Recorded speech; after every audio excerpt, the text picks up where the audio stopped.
se llama misión. Pero la respuesta larga, cuando hablamos acerca de la misión, es porque Dios decidió a cada uno de nosotros usar nuestras propias vidas, por ejemplo, para que, en términos generales, podamos transformar a esta ciudad donde Dios nos ha colocado. Dios no nos llamó para que vengamos y nos estemos aquí sentados simplemente, ni siquiera para que mi familia simplemente la pase bien. Todo eso puede ocurrir y todo eso ocurre finalmente, pero no es ese el plan completo de Dios. Así es que vamos a revisar hoy 5 elementos de por qué Dios nos ha llamado para esto. Dios nos llamó, nos integra a su familia y usa nuestra familia para varias cosas. El primero de ellos tiene que ver con la evangelización. La evangelización empieza justamente en las casas, pero después de la evangelización tenemos que ver la renovación completa de toda nuestra sociedad. Y ahí es donde nosotros, hombres y mujeres que han sido transformados, empezamos a trabajar. También, número 3, para la humanización. Y 4, reconciliar todas las cosas. ¿Se da cuenta que vivimos en una sociedad que está totalmente quebrantada? De verdad. Vivimos en una sociedad con enormes conflictos, peleada contra sí misma. No que haya una guerra propiamente, pero simplemente no nos tratamos. Simplemente hemos generado barreras los unos con los otros. Y por último, el último punto que habremos de considerar: Dios nos llamó y nos integra a una familia y va a usar nuestras familias para que su nombre sea glorificado. Esos son los elementos que hoy habremos de estar considerando. Así es que vayamos directamente al primero de ellos. Y entonces tenemos que ubicar el primer objetivo de Dios, y tiene que ver con la primera familia. Es un texto, lo voy a poner en la pantalla. Voy a usar algunos textos y los voy a poner en pantalla, porque en lo que usted los busca es más fácil que usted lo tenga ya más rápido en la pantalla. Génesis capítulo 1. Los bendijo Dios y les dijo: fructificad y multiplicaos, llenad la tierra, sojuzgadla y señorear en los peces del mar, en las aves de los cielos, en todas las bestias que se mueven sobre la tierra. Esta es la primera familia, la primera familia que está ahí en la tierra. Y sabe, a esa primera familia de la tierra Dios le encargó algunas cosas. Los bendijo, dice al principio, los bendijo y les dijo: fructificad, multiplicaos, llenad la tierra, sojuzgadla y señorear. Ahí está todo un conjunto de cuáles son las razones por las cuales Dios organiza la presencia del ser humano y nos ubica como familias. Ahí están varios elementos ya. Se trata, lo primero, habiendo recibido la bendición de Dios, fructificad. ¿Sí? Déjeme usar un criterio más fácil: hacer productivo aquello que Dios ya puso en tus manos. Hacer que produzca. La productividad tiene que ver con algo de Dios. Entonces, si tú eres un empresario, la productividad es una de las formas de cómo tú vas a glorificar a Dios. Si tú eres un empleado, la productividad, no importa en qué nivel estés de nuestra escala social, eso al final de cuentas es indistinto, en donde estemos como patrón o como obrero, mi posición delante de Dios me lleva a lo que dice la Biblia: fructificar. Y eso tiene que ver en nuestro lenguaje más contemporáneo, tiene que ver con producir, con productividad. La Biblia habla acerca de esto. Quiero que pienses qué pasa si hay productividad en tu familia. ¿Cómo le va a ir a tu familia si hay productividad? Claro, le va a ir bien. Y si soy un flojo de marca, ¿qué va a pasar? ¿Cómo cree que le va a ir a mi familia si soy un flojo de marca? Mal, obviamente, ¿verdad? A Dios le interesa que me vaya bien y me da elementos Me bendijo, por eso es lo primero que está. Habiéndome bendecido, Dios me permite fructificar. ¿Sabe? Cada vez que alguien hablara de un cristiano, debería de ver tras de él una marca que dice: este tipo, esta mujer es una persona productiva. Y debería de poder ver en cada uno de nuestros artesanos cristianos o de nuestros profesionistas cristianos, debería de poder ver ahí a los mejores hombres y mujeres que puede haber en la sociedad. Porque eso tiene que ver con algo que Dios nos ha dado: multiplicarnos. Ahora, multiplicarnos no solamente significa tener hijos. Se trata de algo más claro, más específico. En este capítulo hay algo. La gente que está ahí reunida, Adán y Eva, no son más, solamente son dos. Y ellos son portadores de la imagen de Dios. Así es que no se trata simplemente de tener muchos hijos. Se trata de reproducir la imagen de Dios en otras personas. Puede ser que no tengas un hijo. Sin embargo, la pregunta es: ¿puedes reproducir la imagen de Dios en otras personas? Sí. Para eso es la evangelización. La evangelización es eso. Le compartimos a otros acerca de lo que Dios ha hecho en mi vida, para que otras personas sean sensibilizadas y Dios haga la obra en esa otra persona. Si eres padre, entonces con mayor razón. Se trata no solamente de que eduques a los hijos, que les des una buena escuela, que tengan buenos recursos. No, se trata de que tus hijos crezcan en la fe, que puedan ellos ser reproductores de la imagen de Dios. Porque Adán tenía la imagen de Dios, Eva tenía la imagen de Dios, y Dios le dice: reproduzcanse, reproduzcan a otros que sean semejantes a ustedes. No es cuestión de genética. Aquí tiene que ver con algo mucho más que la genética. Mire,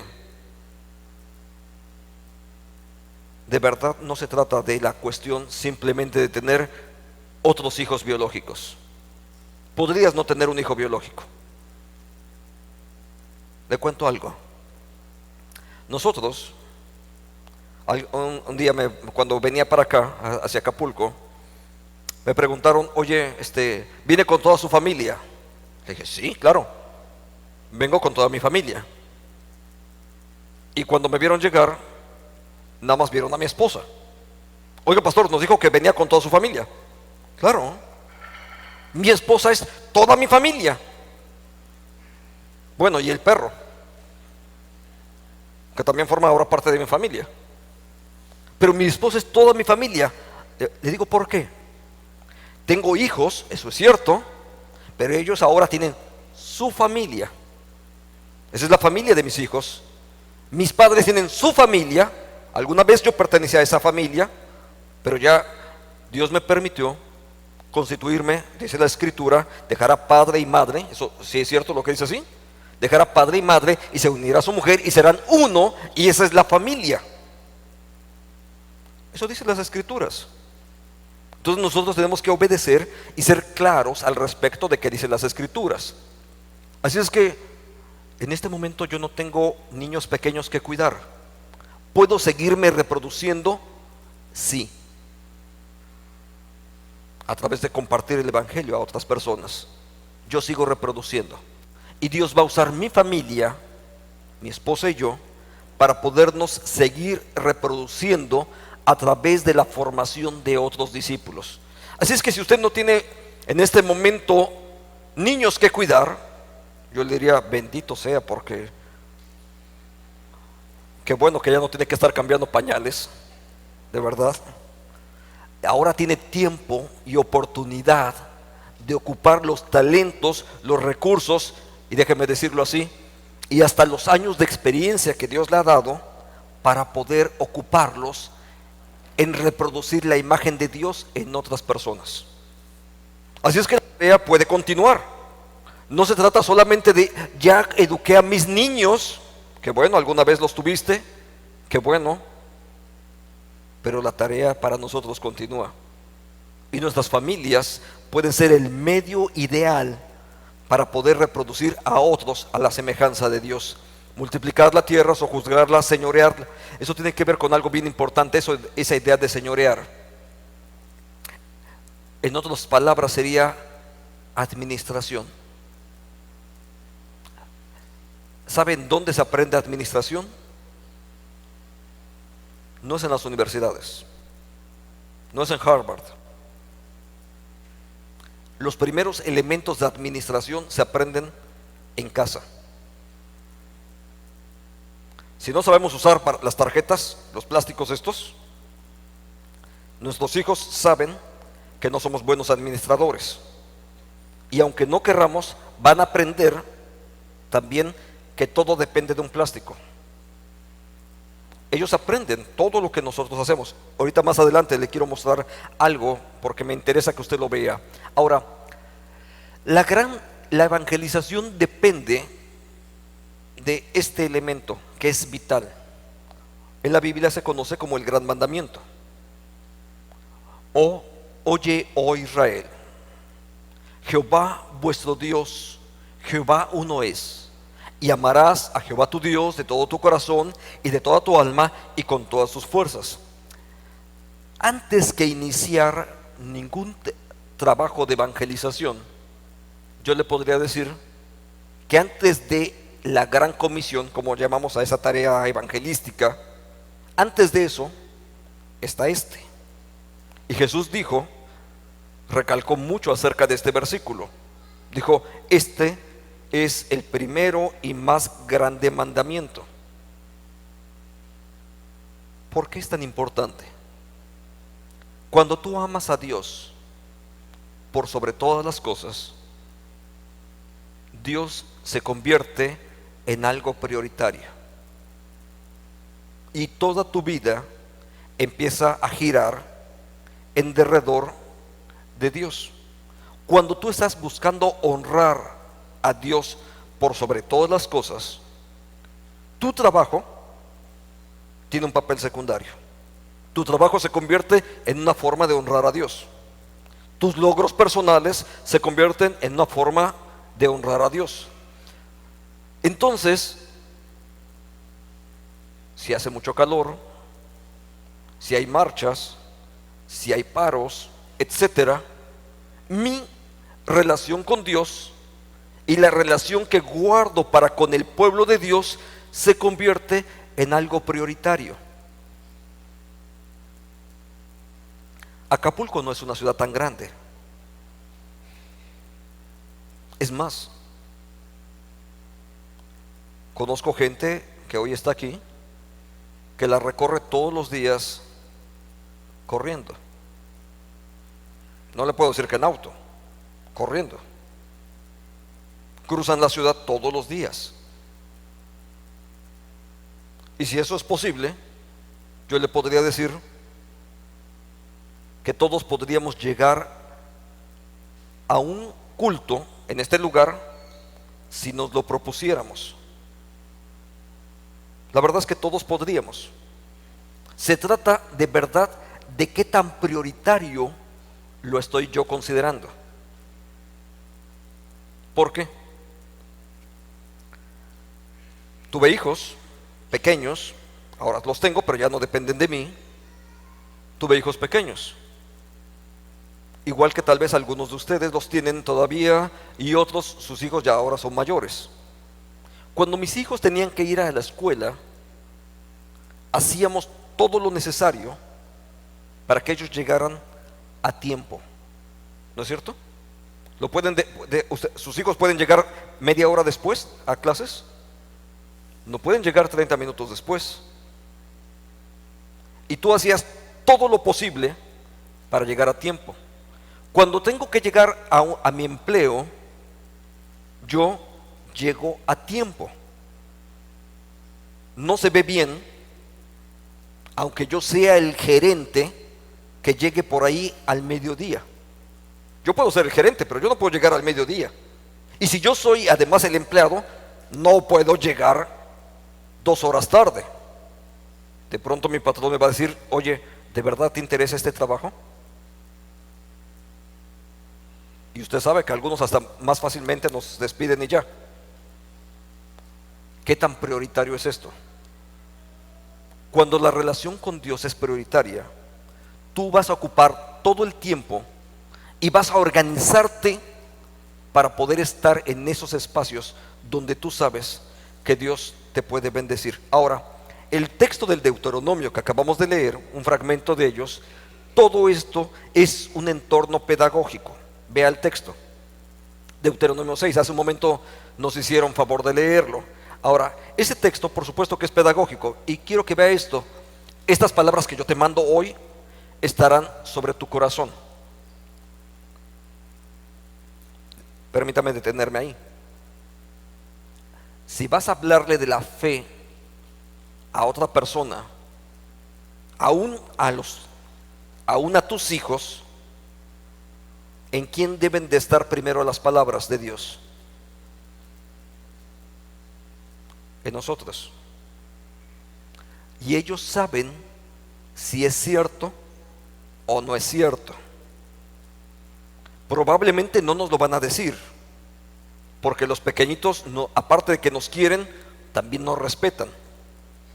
Aunque sean pequeñitos, aunque sean niños, a veces no nos lo van a decir, pero ellos saben si lo que estamos diciendo concuerda con lo que nosotros estamos haciendo. Y quiero que vayamos un poco a esta idea. Cuando hablamos de educación, nosotros somos los primeros que vamos delante. Como adultos, somos los que vamos marcando el rumbo. Si tu pareja no es creyente en Jesucristo, permíteme decirte que tú eres el que va a ir marcando el rumbo. Hay una frase que quiero que ahorita me gustaría que la veamos, porque quiero mostrarles un video de 2 minutos. Quiero que vean esto. Hay una frase que dice: ellos ven y ellos hacen. Todo lo que tú haces va a impactar de forma directa en la gente que está en el derredor tuyo, sean tus hijos o sean incluso tu marido. En ellos va a impactar. Quiero que vea este pequeño video.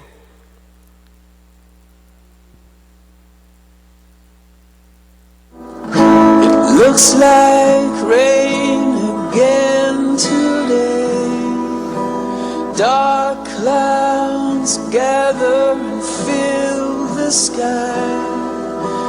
Don't know how to talk to you, just know how to say goodbye. And you ain't got a driver's license! Go back where you came from. Learn to speak English. Go back where you came from!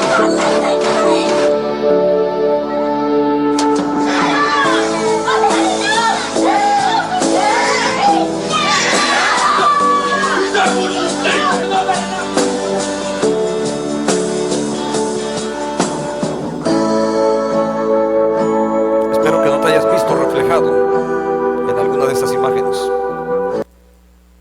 Y si ha ocurrido alguna vez en tu vida, es tiempo también para poder cambiar eso. Todo lo que nosotros hacemos va a impactar directamente en las personas que están a nuestro alrededor. Podemos decir cosas diferentes. A todos los niños puedes decirle: no tires basura. A todos los niños les puedes decir: no grites, trata bien a tus compañeritos. Lo que ven de ti es lo que ellos van a reproducir. Y no solamente, permítame decirlo así, no solamente en el caso de los niños, aún entre los adultos, lo que están viendo de ti también es en buena medida lo que la gente que está alrededor tuyo, ellos también van a hacer. Ahora, por eso es que la evangelización en ese sentido empieza en casa. La iglesia, la casa misma, es la base misma de la evangelización. Muchos de los grupos, esta iglesia no empezó aquí, empezó en una casa. Ahí es donde empezaron a reunirse, en una casa. Cuando ya no ocupieron en una casa, pues tuvieron que contratar un pequeño saloncito en la palapa. Y después otro saloncito y otro saloncito hasta que decidieron finalmente construir este espacio y Dios les ha bendecido. Sin embargo, incluso yo le diría esto: debemos de empezar a prepararnos dentro de algunos meses. Incluso voy a tener que volver a tomar el micrófono y le voy a invitar a esto. Vamos a pedirles a un grupo de voluntarios suyos que nos dividamos en dos para tener un servicio a las tal vez 9 de la mañana, 9:10 de la mañana, y después un servicio más tarde. ¿Sabe por qué? Porque si pretendemos crecer, usted voltee para atrás, se va a dar cuenta que casi todos los lugares están llenos, y eso es una bendición. ¿En dónde vamos a poner a la demás gente que va a venir? No va a caber, y no vamos a tener otro espacio. No los podemos mandar a la terraza, tienen que ser en este mismo lugar. Pero todos los proyectos misioneros empezaron en una casa. Ahí en las casas, ese es el lugar donde empieza la evangelización. Justo cuando tú empiezas a compartir con los de casa, la vida de las personas que están ahí son impactadas y reciben un cambio y se convierten en una fuente de bendición para los que están ahí, y le voy a decir, y para sus vecinos. Piensa en cuántos amigos tuyos podrían llegar al conocimiento de Jesucristo. Tenemos que aprender a usar todas esas relaciones. Hace poquito tiempo tuvimos un culto aquí que, déjeme decirle, a lo mejor el motivo por el cual no era el mejor, porque es algo que nadie quisiese hacer, pero sirvió para convocar a mucha gente, ¿cierto? Muchos llegaron aquí por motivo de una personita que no está ahora entre nosotros ya. Sin embargo, antes de que ese motivo fuese, piensa en esto: ¿cuántos amigos tuyos, cuántos familiares podrían ir a tu casa a tomarse un café y que tú ahí platiques con ellos acerca del evangelio? Todos los proyectos misioneros empiezan en casas, y tenemos que aprender a usar nuestras casas para poder desde ahí empezar a transformar no solamente a la gente de nosotros, sino en particular empezar a transformar a la ciudad. ¿Por qué? Porque cuando una familia empieza a ser transformada, poco a poco esa familia, con los valores, la dinámica misma que está siguiendo, empieza a generar cambios en su propio círculo que le va rodeando, y empieza a generar cambios. Quiero que piensen esto. Déjenme recontarles una historia nada más, una historia tomada de la Biblia. Había un hombre llamado José, y en las historias hasta de niños se generaron películas acerca de José el soñador, y hay obras de teatro acerca de ello. Bueno, José era una sola persona que pasó esto. Fue educado con cierto tipo de valores. No siempre vivió en casa. Un día sus hermanos, también hay de pronto hermanos que tienen una mente un tanto retorcida, lo terminaron vendiendo como esclavo y terminó en la casa de un oficial de Egipto. Bueno, allá Dios también lo bendijo, pero quiero contarle algo rápido. Los valores que este hombre tuvo, se supo sostener en ellos, fueron de bendición para la casa de su primer patrón, para Potifar, y Potifar fue bendecido, dicen las escrituras, por causa de José. Después se metió en problemas allá, o lo metieron en problemas, y terminó en prisión, y allá en prisión también fue bendición, precisamente porque pudo conservar los valores con los que fue educado en la fe. Después que está ahí, surge toda una serie de eventos, y cuando te das cuenta, aquel hombre se convierte en el secretario de gobierno del imperio más importante de aquella época. En aquella época Egipto era el que marcaba el rumbo del mundo, y el secretario de gobierno era un hombre llamado José. Ese hombre, como secretario de gobierno del imperio más importante de su época, se mantuvo ahí y fue bendición para Egipto y para los hebreos y para muchísima gente más. Fue bendición por una sola razón: los valores inculcados desde casa, él los siguió conservando y se convirtió en un funcionario público, es cierto, y usó el espacio público para bendecir a muchísima gente. Entonces, quiero que pienses en eso, de cómo una familia sola puede empezar a transformar toda la cultura que está en el derredor tuyo. Ahora, la reproducción tiene que ver entonces con reproducir a otros para que ellos también sean portadores de la imagen de Dios. Y esto nos va a colocar entonces en el terreno de la misión y el discipulado. La humanización se vive en casa. Ahí en casa es donde se puede enseñar o no enseñar algunos de los valores más importantes de carácter social. Déjeme mencionarlo así, y me disculpo un poco si alguna frase no es la más adecuada. El machismo se enseña en casa. La igualdad también se enseña en casa. Las dos cosas están ahí. ¿De qué forma estás impactando la vida de tus hijos? Las dos cosas se enseñan ahí. Las mamás enseñan machismo tanto como los hijos, los padres enseñan machismo. ¿Se acuerda aquel video que vimos? Un niño ve a su padre fumar, aprende a fumar. Un hijo ve a su padre tomando una cerveza, él aprende que él también puede tomar una cerveza. Y él no va a poder distinguir, precisamente en ese estado, en esa infancia, él no puede distinguir por qué te tomaste una cerveza o por qué no.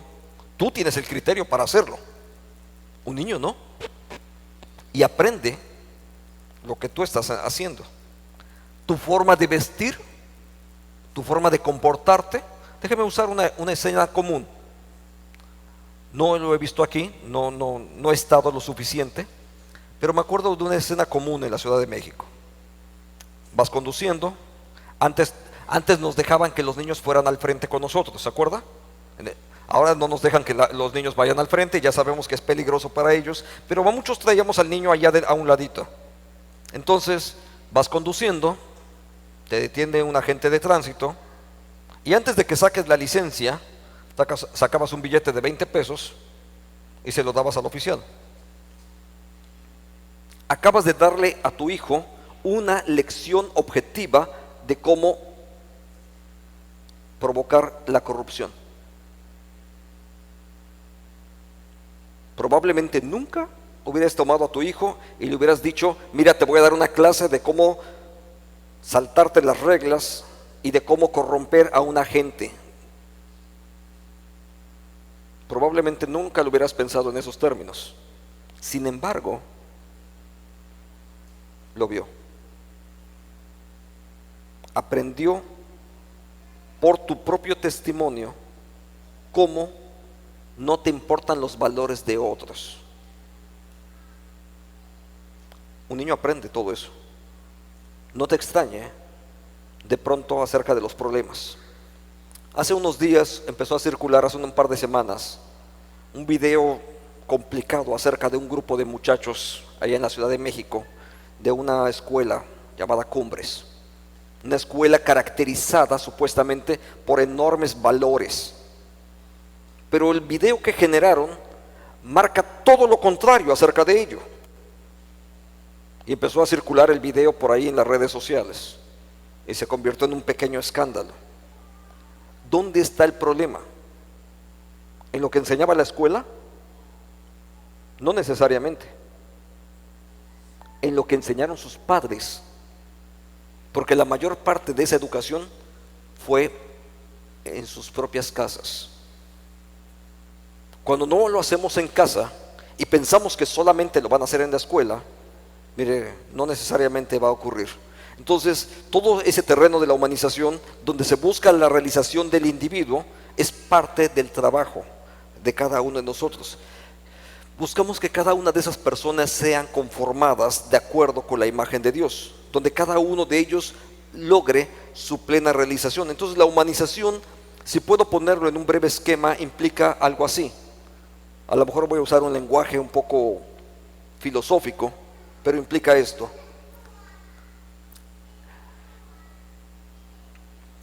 Dios es un ser espiritual. Y como un ser espiritual, busca y nos lleva hacia ese entorno de su propio ser. Y lo que Dios busca es que nosotros lleguemos a ese espacio. Al mismo tiempo, en nuestra cultura, en nuestra sociedad, en nosotros mismos, hay toda una fuerza que nos lleva hacia el no ser. Y nosotros estamos todos los días en esa tensión. No le quiero mentir acerca de que porque usted es cristiano ya no es inmune al pecado. Usted y yo sabemos que eso no es cierto. No solamente no somos inmunes, sino que además pecamos. Pero si esto está ahí, también hay medios que Dios nos permite para poder caminar y poder dar algunos pasos importantes hacia la humanización. Para mí son 3 pasos muy sencillos.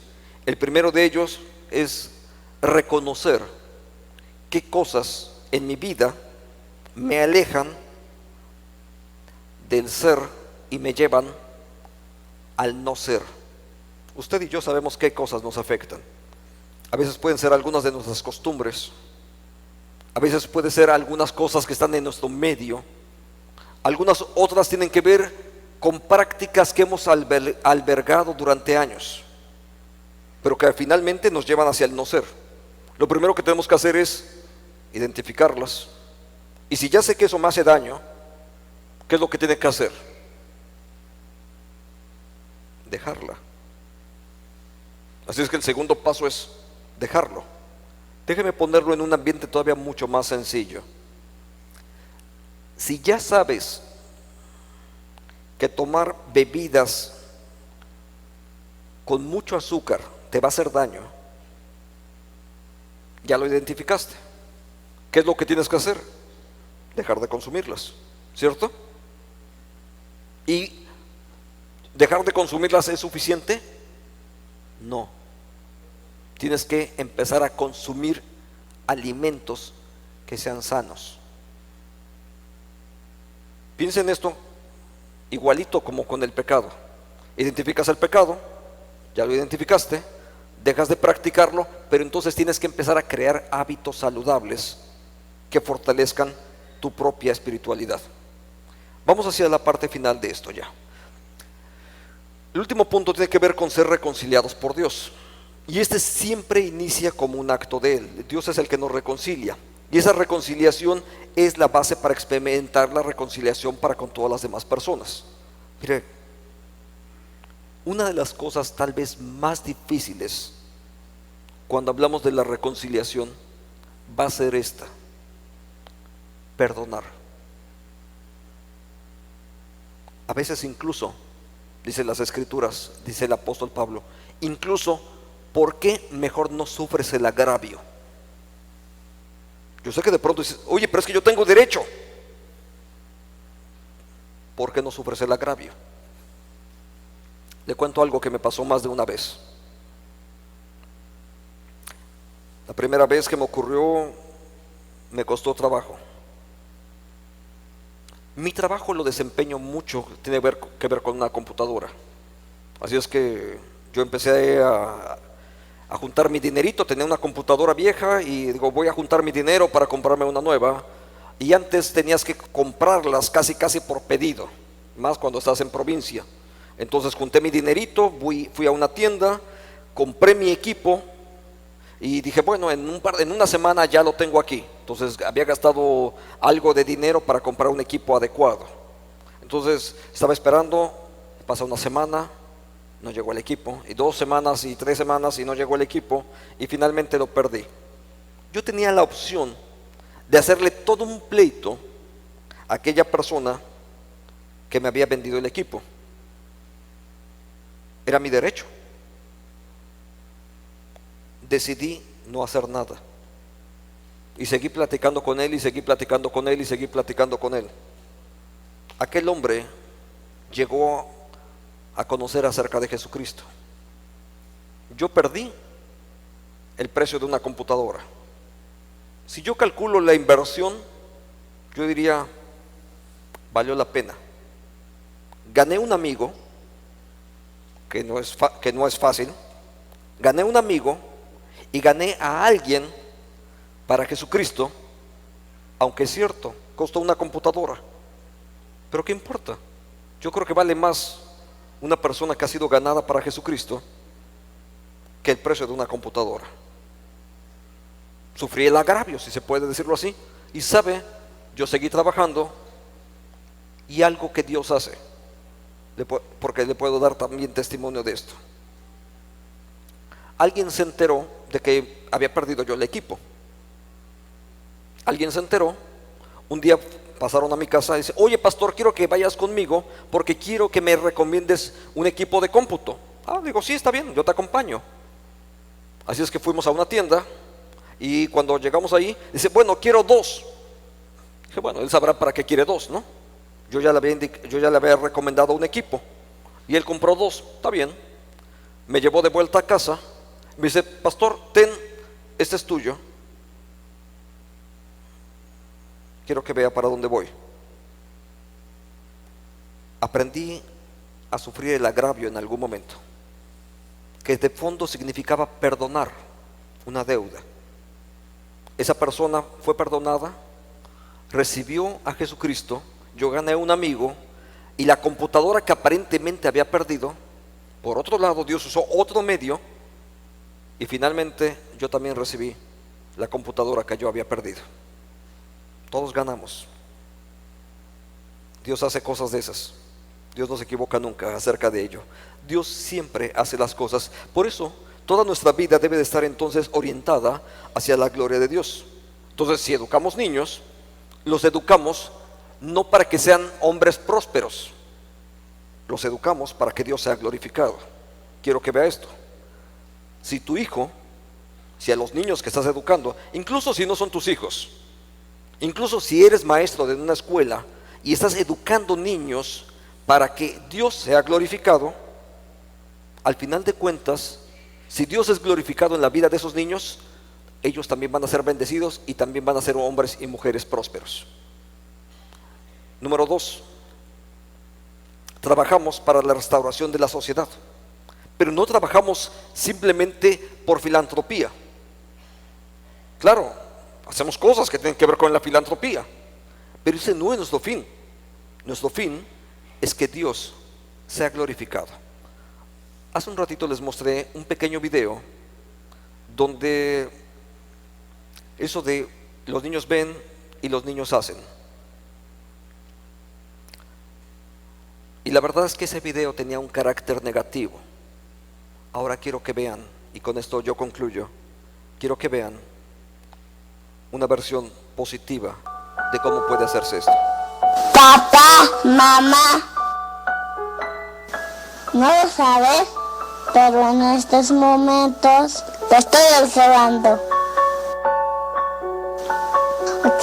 todo lo que haces, observando la forma en que tratas a las personas, la forma que me tratas a mí, a mi mami, a mi hermana, la forma en que vives tu vida tiene mucha influencia en mí.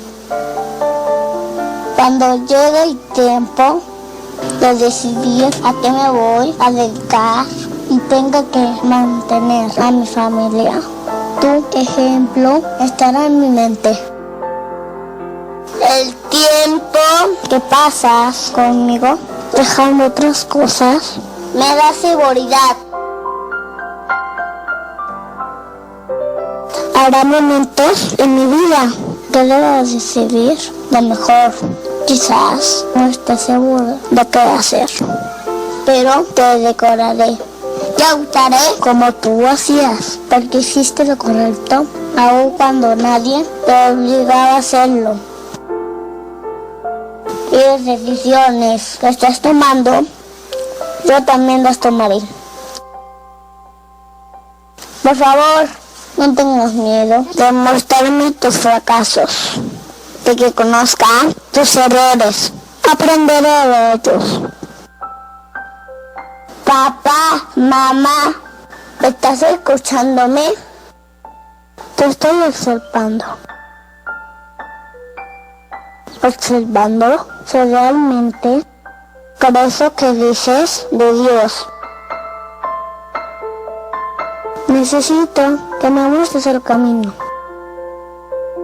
Muéstrame cómo vivir una vida que no es segura, pero es la mejor. Te estoy observando, papá, todos los días. Tú me enseñas cómo vivir. ¿Lo sepas o no lo sepas? Así es. Lo sepamos o no, ellos nos escuchan.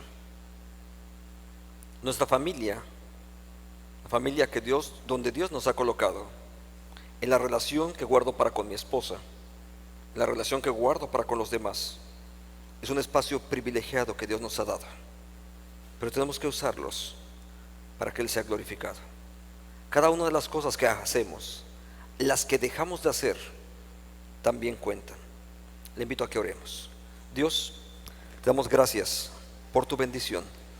Gracias, Señor, porque podemos descansar hoy en ti, experimentar así de tu cuidado y del amor tuyo. Gracias, Señor nuestro, porque tú eres quien hace las cosas posibles. Nuestro Padre, gracias, gracias, Señor. Queremos que nuestras familias sean un medio, Señor, para honrarte a ti. Gracias, nuestro Dios, porque podemos depender y creer que eres tú el que está más interesado que nosotros mismos. Que tu nombre sea glorificado en nosotros y que podamos buscarte día a día, Señor. De modo que esta familia donde tú nos has colocado también, como parte de un solo pueblo de Dios, aquí, Señor, y también te podamos honrar. Oramos en Cristo. Amén.